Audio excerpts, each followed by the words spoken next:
right, 1, 2, 3, bam. What's up? How you doing? Hey, I got a new topic today. I just realized a lot of people come up to me and say, when did you start painting? You know, how'd that happen? You're already a musician. You're doing that as a career. You know, how'd that happen? And my answer is I've always been kind of a multitasker, a multi-hat wearer, so to speak. I like to play a lot of instruments. I started on trombone, then I learned piano. Now I kind of double on guitar, bass, drums, vocals, writing, whatever. I like to wear. This is kind of what I gravitate toward. Is that a word? I gravitate toward, now it sounds funny, toward doing the multitasking thing and being that guy, being the guy who does a lot of things.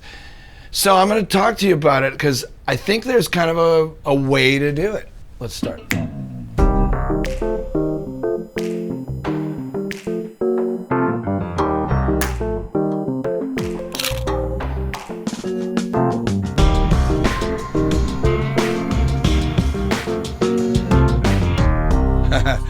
Got my dogs right here. There's Freddie right there.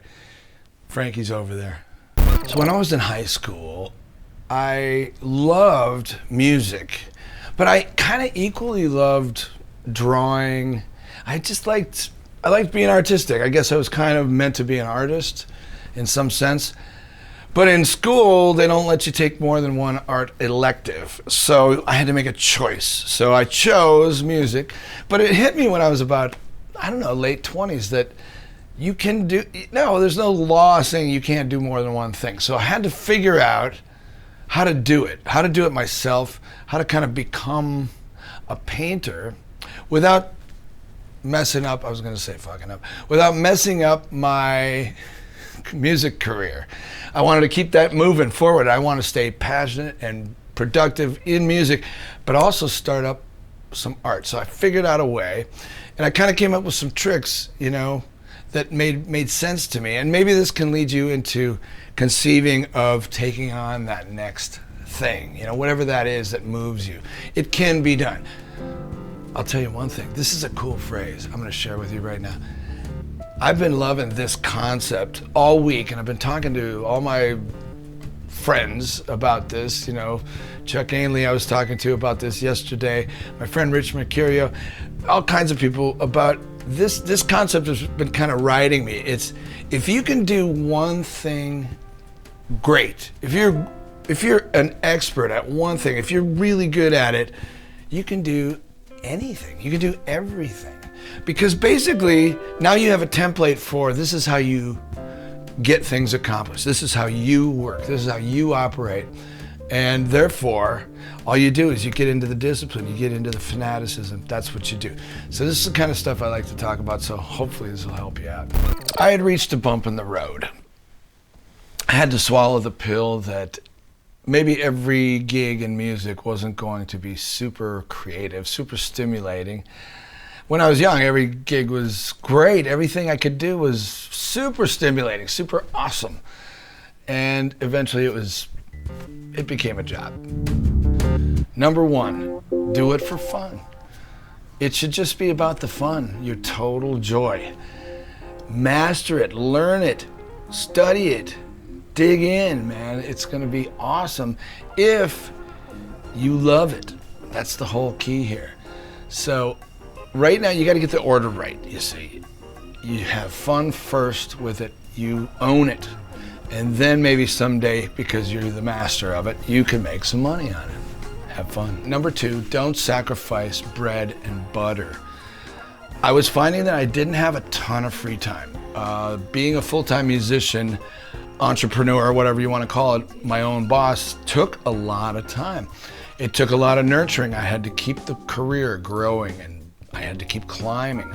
That was utmost importance.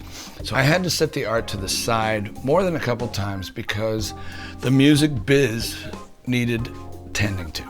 This led me to finding a medium that packed up light and could be done fairly quickly. Watercolor fit the bill. Dries quick, small equipment that packs light, easy to travel with. Perfect. I was finding I was able to take more trips and trips abroad. There happened to be lots of great museums and art all over Europe. Nice.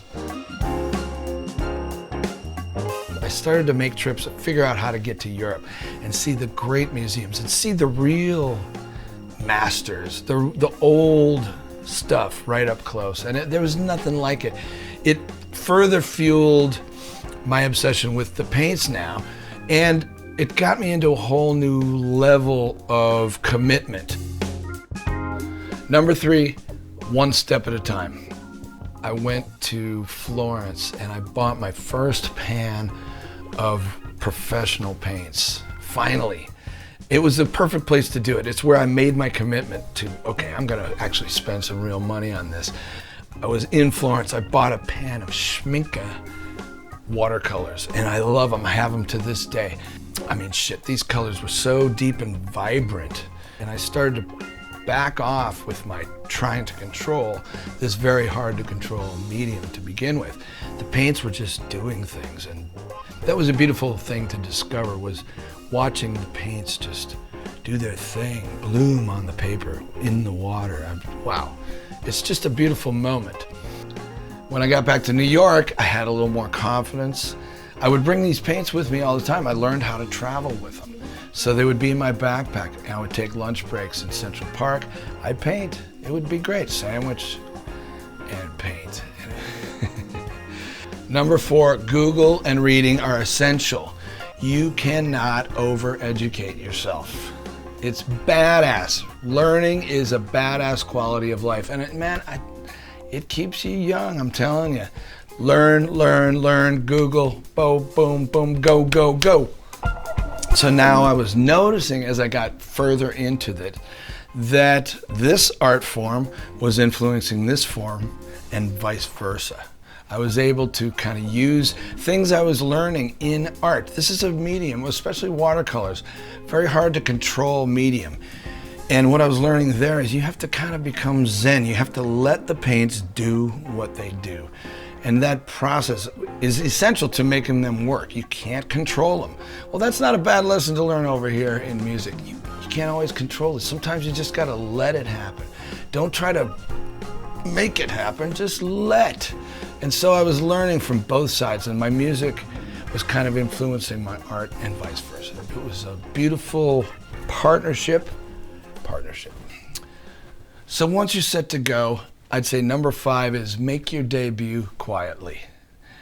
What I'm getting at here is we artists can be fairly insecure.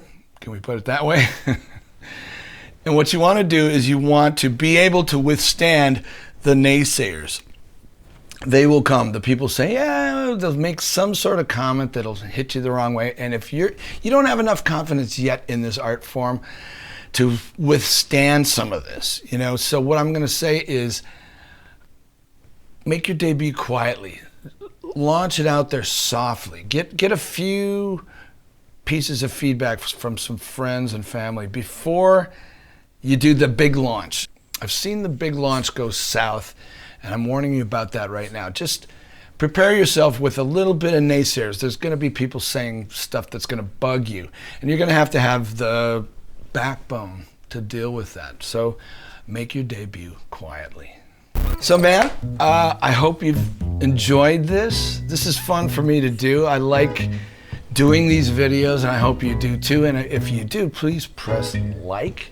If you really like it, I would love for you to subscribe. This is great, and I'm thinking of the next thing. So I'm trying to think of maybe the next thing. I've always liked movies. Hey, there's a light, there's a camera, there's an editing thing.